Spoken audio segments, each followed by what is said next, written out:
नमस्कार दोस्तों, आज आपका स्वागत है डिफेंस एनालिसिस में। आज हम बात करेंगे दुनिया के सबसे शक्तिशाली और सबसे आधुनिक एयरक्राफ्ट कैरियर यूएसएस गेराल्ड के बारे में, जिसे CVN-78 के नाम से भी जाना जाता है।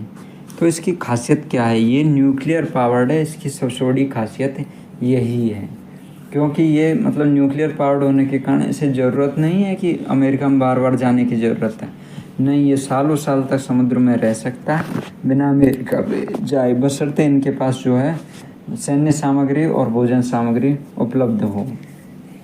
तो इस तरह से हम देख सकते हैं कि ये बहुत ही खतरनाक एयरक्राफ्ट कैरियर हैं। इसे जो है 2017-18 में अमेरिकी नौसेना में शामिल किया गया। ये पूरी तरह से न्यूक्लियर पावर्ड है। इसकी जो तकनीकी विशेषता है वो 335 मीटर लंबा और वजन है इसका कम से कम 1 लाख टन से अधिक। पावर सिस्टम जो है न्यूक्लियर रिएक्टर लगा है इसमें, जिसमें बिना रिफ्यूलिंग के 20 साल तक संचालन हो सकता है। और इसकी जो स्पीड है 60 किलोमीटर पर आवर। एयरक्राफ्ट की क्षमता कितनी है? 75 प्लस फाइटर जेट और हेलीकॉप्टर और ड्रोन ये रख सकता है। चलता फिरता एयरबेस है एक तरह से, आप ये कहिए।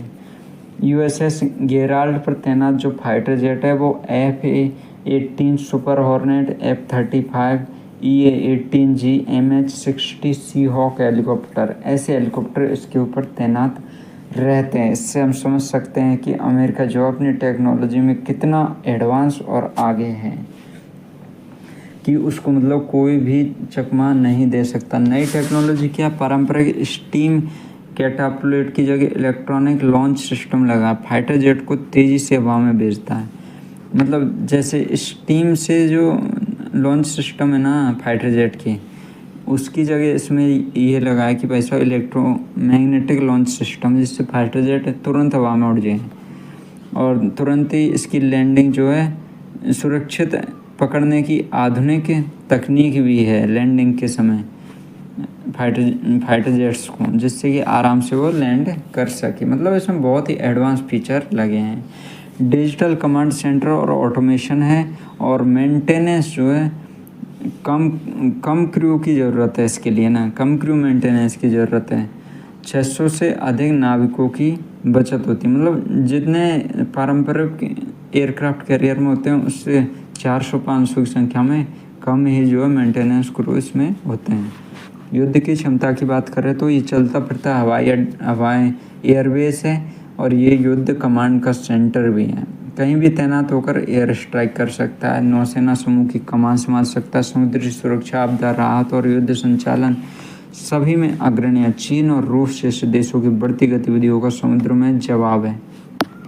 तो अमेरिका ने जो है गेराल्ड एयरपोर्ट को तैनात करके स्पष्ट संदेश दिया कि वे इंडो पैसिफिक और अन्य संवेदनशील क्षेत्रों में अपनी नौसैनिक ताकत बनाए रखने के लिए पूरी तरह तैयार है।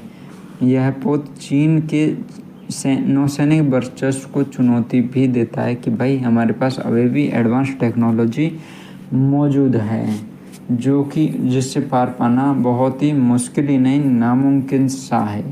तो आपका क्या सोचना है इस बारे में कमेंट करके ज़रूर बताइए। धन्यवाद दोस्तों।